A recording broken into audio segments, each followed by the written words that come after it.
Hi this is Chandra. കുറച്ച് latest movie updates വന്നിട്ടുണ്ട്. ആട് 3 നല്ല ഹൈപ്പിൽ വരുന്ന ബിഗ് ബഡ്ജറ്റ് മൂവിയാണ് ആട് 3.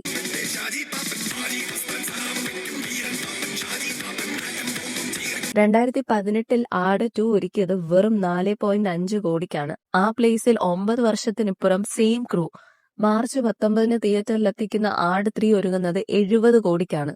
സോ സിനിമയുടെ റേഞ്ച് തന്നെ മാറുമെന്ന് ഉറപ്പാണ്.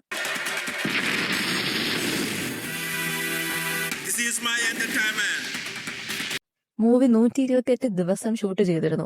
സംഭവം ഒരു ഫാന്റസി ടൈം ട്രാവലർ ഐറ്റം ആണെന്ന് നേരത്തെ പ്രൊഡക്ഷൻ ക്രൂ പറഞ്ഞിട്ടുണ്ടായിരുന്നു. ഇപ്പതാ ക്യാരക്ടർ പോസ്റ്റേഴ്സും റിലീസ് ചെയ്തിട്ടുണ്ട്.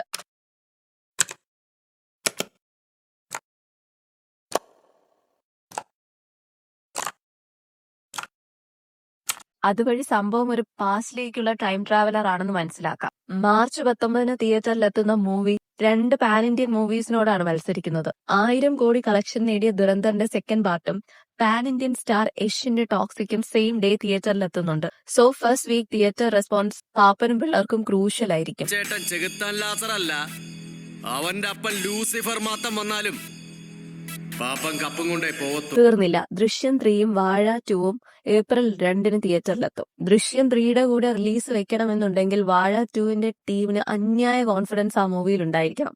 സോ ടൈറ്റ് കോമ്പറ്റീഷൻ ആണെന്നുള്ള കാര്യത്തിൽ യാതൊരു സംശയവും വേണ്ട. ഇതിന്റെ കൂടെ ടൊവിനോയുടെ പള്ളിച്ചട്ടമ്പി ഏപ്രിൽ 9 തിയേറ്ററിലെത്തുന്നുണ്ട്. 5 ഭാഷയിൽ ഇറങ്ങുന്ന ഒരു ബിഗ് ബഡ്ജറ്റ് മൂവിയാണ് പള്ളിച്ചട്ടമ്പി. 1950കൾ നടക്കുന്ന ഒരു സ്റ്റോറിയാണ്. ARM പോലെ തന്നെ ടൊവിനോയുടെ കരിയർ ബെസ്റ്റ് പെർഫോമൻസ് ഉണ്ടായിരിക്കുമെന്നാണ് പ്രതീക്ഷിക്കുന്നത്. സോ നല്ലൊരു സിനിമാ പ്രേമിയുടെ അവസ്ഥ in March and April be like. കുറച്ച് ലോണ് വേണ്ടി അതിപ്പോ 10 ലക്ഷം മതി. 10 ലക്ഷം. അവിടെയും തീർന്നില്ല. ടൊവിനോ ബേസിൽ വിനീത് ശ്രീനിവാസൻ കോംബോയിൽ വരുന്ന അതിരടിയുടെ റിലീസ് ഡേറ്റ് അനൗൺസ് ചെയ്തിട്ടുണ്ട്. മെയ് 14. ഇനി വേറെ സംസാരമില്ല, നീ തുടങ്ങണേ, ഞാൻ തീർക്കാം. സെയിം ഡേ ആന്റണി വർഗീസിന്റെ കാട്ടാളനും എത്തുന്നുണ്ട്. നമ്മുടെ വിജയുടെ ജനനായകന്റെ പ്രശ്നങ്ങളൊന്നും തീർന്നിട്ടില്ല. അതുകൊണ്ട് തന്നെ റിലീസ് ഡേറ്റിന്റെ കാര്യത്തിലും ഒരു തീരുമാനവും ആയിട്ടില്ല. തമിഴ്നാട്ടിൽ ഇലക്ഷൻ നടക്കുന്നത് ഏപ്രിൽ മെയ് മാസത്തിലാണ്. സോ മൂവി മാക്സിമം ഫെബ്രുവരിയിൽ തിയേറ്ററിൽ എത്തിക്കാനാവും ശ്രമിക്കുന്നത്. കാരണം മാർച്ചിൽ already big budget movies lined up ആണ്. സോ നമ്പർ ഓഫ് തിയേറ്റേഴ്സ് കുറയും.